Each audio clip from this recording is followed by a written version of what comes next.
Year. So, as much as I like to be awake during ungodly hours, for whatever reason, I never even attempted or ever even thought to try to film a video when I'm actually like awake and somewhat in my energetic prime because I'm very much a night owl. So, figured I would try that. It's not like I'm doing anything else.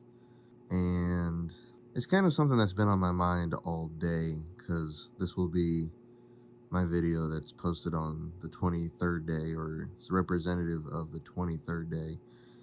And of course, I can't really think of the number 23 growing up as I did, and kind of influenced by the different people that I was and seeing different media related things. I can't think of the number 23 without thinking about the overall concept of like legacy, right? Where it's like, 23, most people, it's like, oh, that's Michael Jordan. Or if you're of my generation or slightly younger, you're like, oh, well, for the most part, that's LeBron because he's worn 23 more than he's worn any other number, and different things like that. And then you think about those caliber of people, and it gets you to thinking about other people. And again, it's just kind of been something that's been on my mind all day, sort of on and off, is just the overall concept of legacy and what that means to me and what it means for me. Because as of the recording of this video, I am, unmarried. I don't have any spawns running around in the world or anything like that.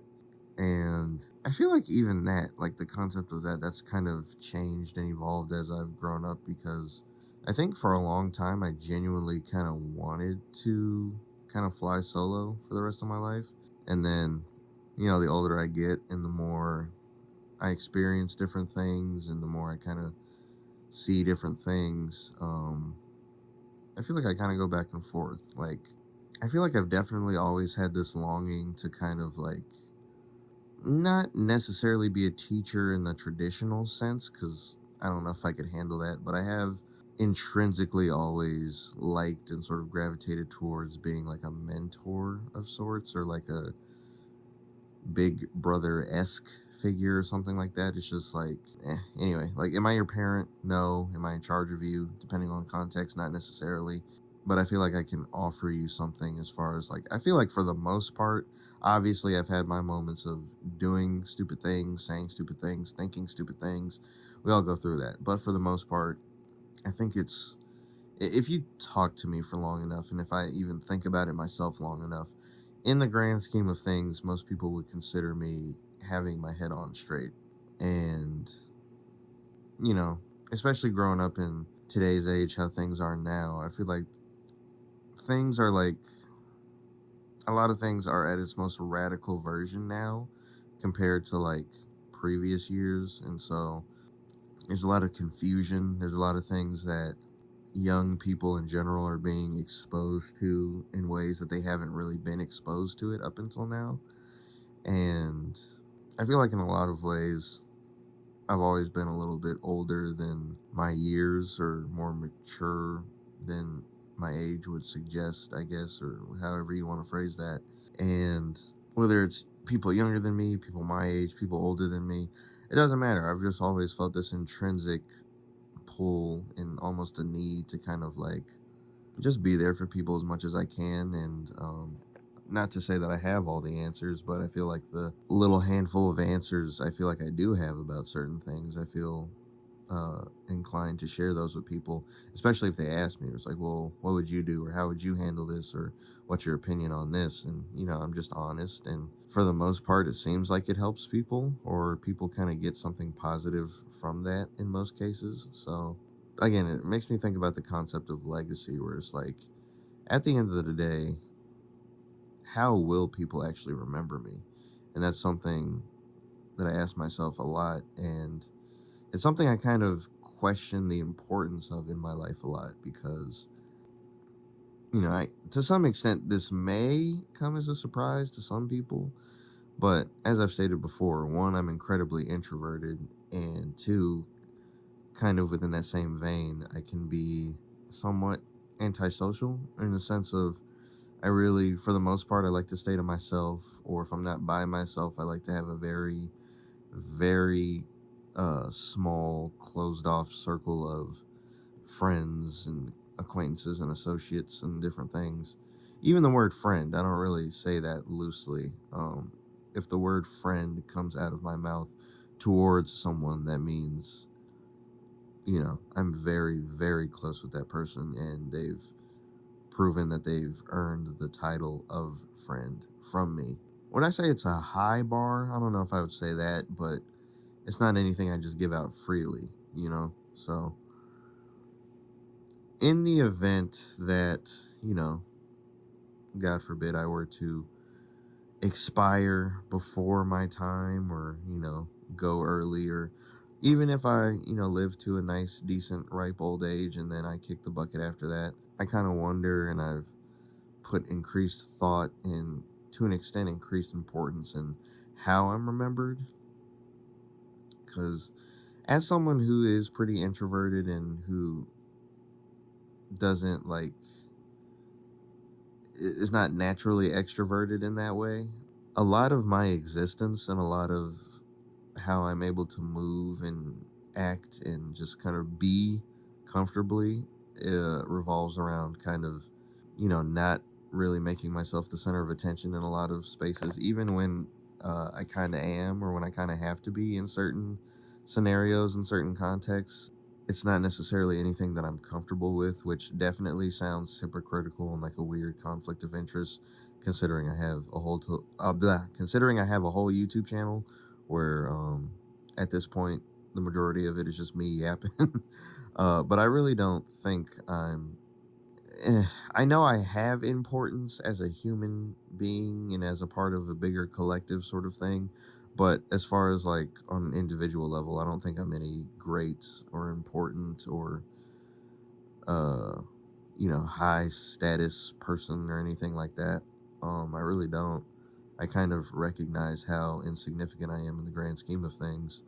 And so I can't help but wonder about stuff like that sometimes, especially with me being how I am so, low key and out of the way, and how I don't like to really be the center of attention or make a big fuss about me or anything I have going on, and how private I am and all these different things. It's like that's who I am as a person, but at the same time, I'm also a person who wants to achieve pretty lofty things. And I guess the type of things I want to accomplish and the type of things I aspire towards, those naturally come with certain levels of accolades and recognition and yada yada.